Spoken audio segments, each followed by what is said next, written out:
Hi, my name's Jose Betancourt. This is my show here at the Gadsden Museum of Art. This show is basically a way to document my family history and a way to also investigate all of the different things that come from that, including maybe thinking through my identity and how I fit into certain cultures, and how the Cuban culture has been so important to myself and my family. The show really has two parts to it that really comes from not being able to travel to Cuba at first. We were trying to make a trip there to revisit my family, my cousins, the cousins that I knew when I was young, and then later they were, basically they stayed in that system, that government, and weren't able to travel. We were able to travel through the Freedom Flights in 1971. We came to the United States, and this is where that separation became much longer than we all expected because of the politics.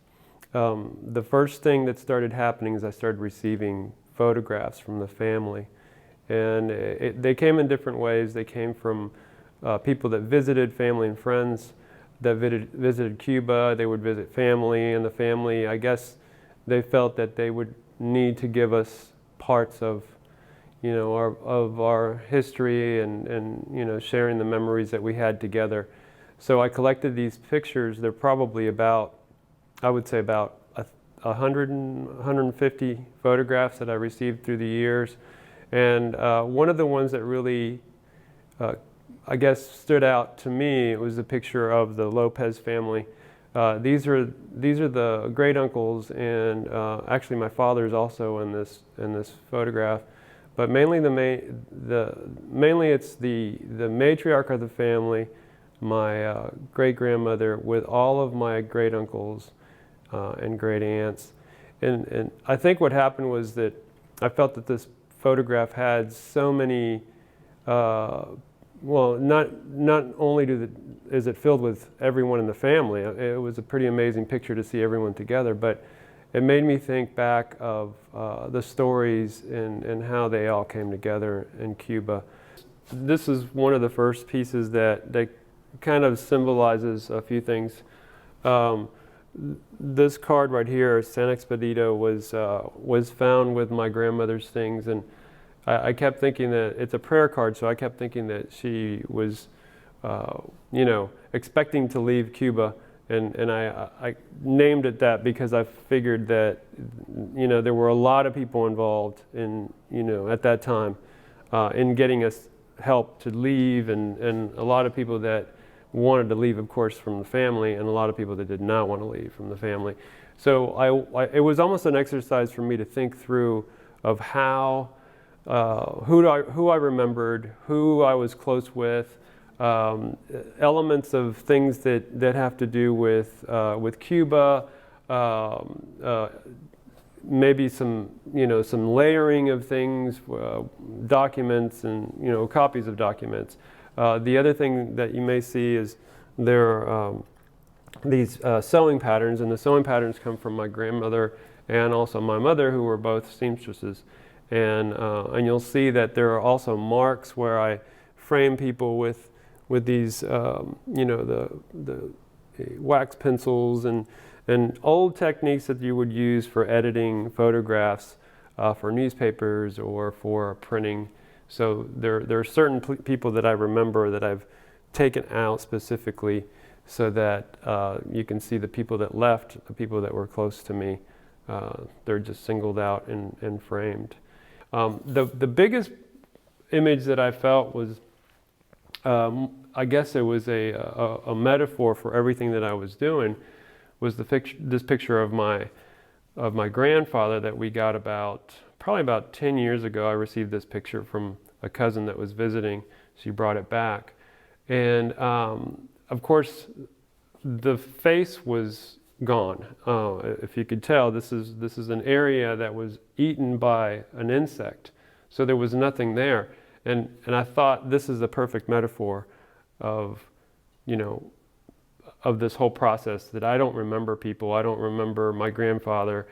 His face has been, you know, I guess hidden by this I guess this insect that ate this the emulsion of the paper.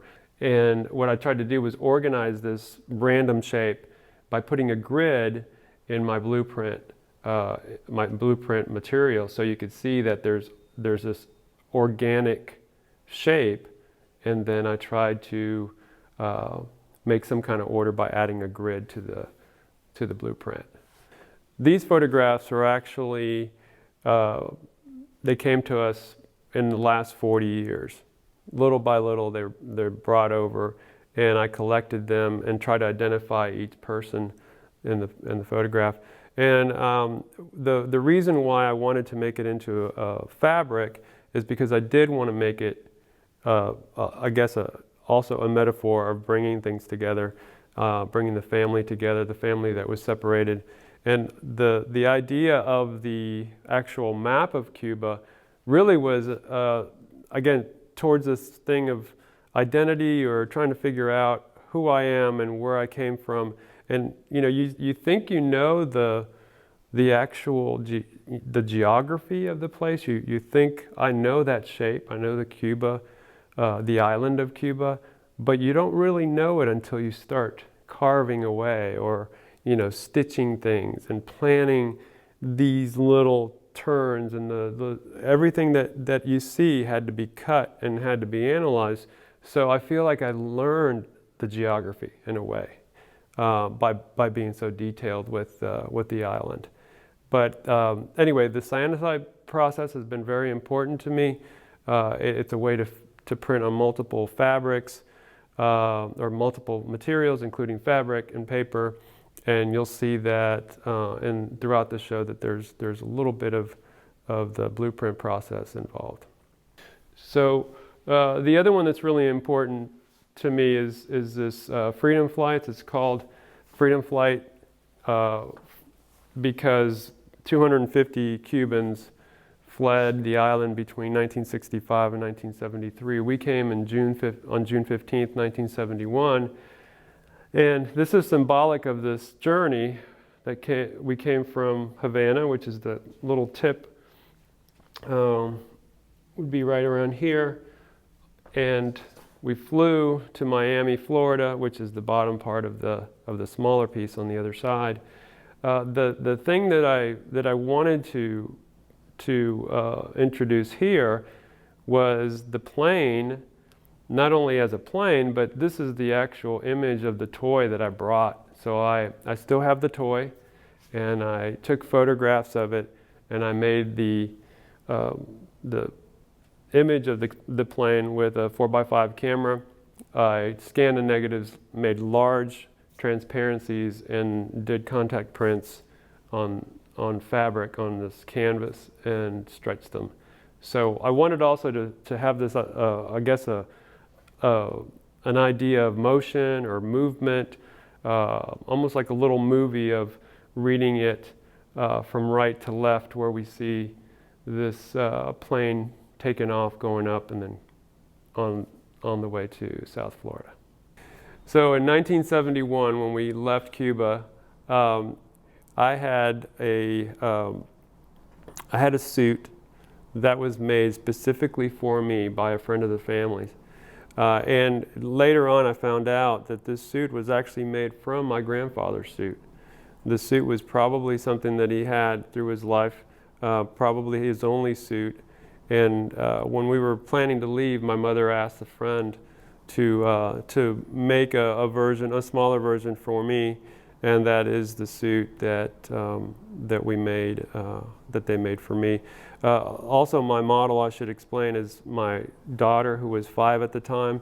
So I thought that was a perfect idea to kind of give I guess, a time travel effect to showing that could be me at that time. The black and white photograph also has that timeless feel to it, and I wanted to just kind of lightly hand color that blue, which is the actual blue of the suit.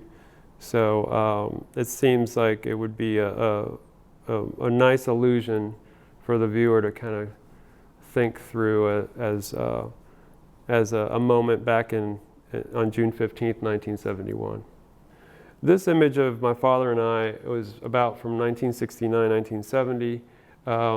It kind of shows us at the beach. I had found out later on that we were there for a short time because my father was actually working in a concentration camp, more like a concentration camp than the sugarcane plantation that they call it, because he was basically punished for wanting to leave the country. This is one of the moments that I remember being able to take the train out to visit him. He wasn't there very long. Luckily, we were able to leave after a short time. But one of the things that I remember is taking the train out to visit him. So the train was a specific thing that I wanted to get to because all the train tracks that we would have traveled by were made by Hershey. And of course, Hershey had some of those fields, the sugarcane fields for their chocolate. And these were probably some of the earliest railroads that were made at that time, probably in the early 1900s. So I remember the train ride, and I thought, well, what would be symbolic would be to probably print that image, that important image of the two of us around that time, and put it on a Hershey sugar sack, which is actual, cotton sack that I purchased and made the image on. And this is also a hand application. It's not like the blueprint as in color, but it is the hand application that you would have to brush on to a material. This is a Van Dyke Brown image on the Hershey's cotton sack. I did this trip mainly for connecting with the family since it had been so long, but also it was to mainly check in on my memories, like how close was I to my memories, and how did I make these images and what's there now. So it's a process of everything. So this is where we lived the first. Actually, towards the end, maybe when I was 4 or 5, this was the hallway. I do remember that. I didn't create a memory from that place, but I do remember I had very, very vivid memories of this place. Here it is up here, the second floor, in the balcony. I did talk a little bit about the balcony in some of my work in the past, where I remember playing on the balcony up there. And of course, this is the downstairs area right here. This is where my grandmother lived at one point. So she lived in the bottom, in the bottom of that building, and then we moved all to the top of that building in the 1960s. This ferry, so the ferry goes across from Regla, where we're from, to Havana. And I always remembered that ride, just like I remembered the train ride. I remember the boat ride. And this was the memory that I did on the blueprint paper. This is a borrowed image that I did, and I made it into a very simple image of just the boat and the thought of traveling on the boat with nothing else. There's no detail to any buildings or landscape, because I didn't really have that memory. My memory was only about being on that boat. And then here's my revisit image when I went back. That's the boat that was actually, I was traveling in one direction, and this one was passing, going to the other direction. Investigation of who I am and where I come from and identity. And one of the things that I've always known and kind of tried to investigate through the years is the different parts of religion in Cuba and how we are all brought up with certain types of religion. And this is something that may have come from Afro-Cuban religion. This was a doll that my grandmother had in her trunk, and this is a necklace that I wore when I was little that I actually brought from Cuba. So there's an Afro-Cuban background to so many different things around us. And then you come over here and we see a Catholic church, and this is where most of my family was married. Most of my great uncles, my great aunts, all were married there. And the thing about this church that's so special is that it's the Church of the Black Madonna, and the Black Madonna is also seen as a as a Santeria goddess, and somebody that's in that kind of dual deity kind of idea, where it would be a saint in the Catholic Church, but also a goddess in the Afro-Cuban church. And here these are the three saints that my grandmother had. Of course, this is the Virgin of Regla, or Yemaya, which is the African version. And it always came down to, to how it all came together with all the religions. It was never so much about one religion, it's how everything related to each other. And part of it also involved this idea of pendants and good luck, charms, things that protect you, the protection of the evil eye. So these are charms that you would have when you were a kid. I had one exactly like this that I ended up losing. You see that there are prayer cards, so you have the Catholic background there. And then you have these cards that are playing cards. They're Spanish playing cards, but also you can use them as fortune-telling cards too. So there's all these different things that are coming together with religion in Cuba.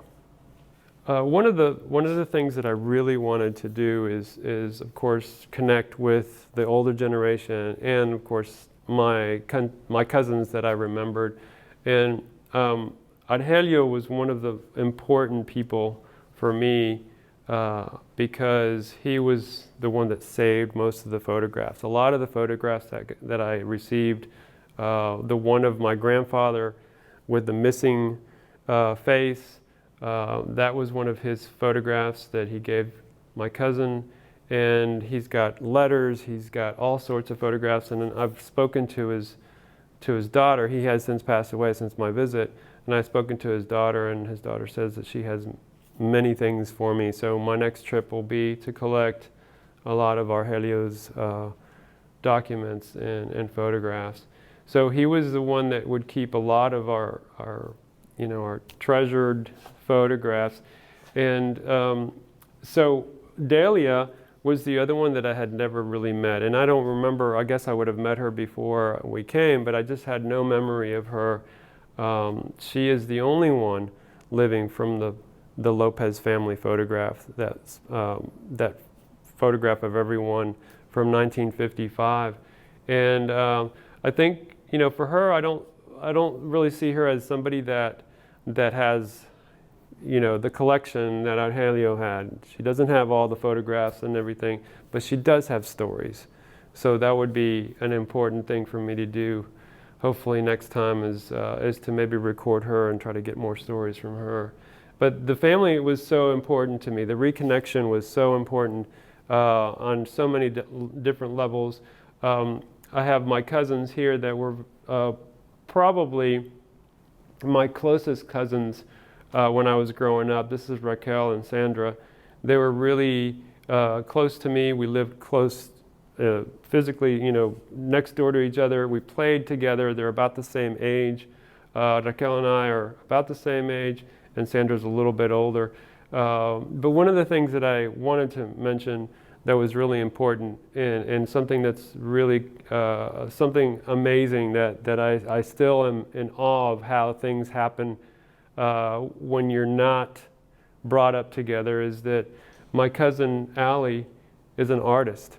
She makes these string art paintings.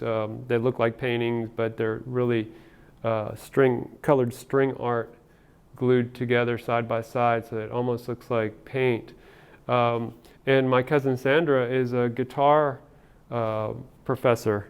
So she has music, and I also have music in my background. So to see them as adults and to get to know them as adults and see that we have this amazing connection in the arts is really so amazing to me. So we have a newfound connection now, and I hope to be able to find more through my cousins. I just want to thank the Gadsden Museum of Art and Ray for helping put this amazing show together. I mean, I feel really proud to be a part of the shows here.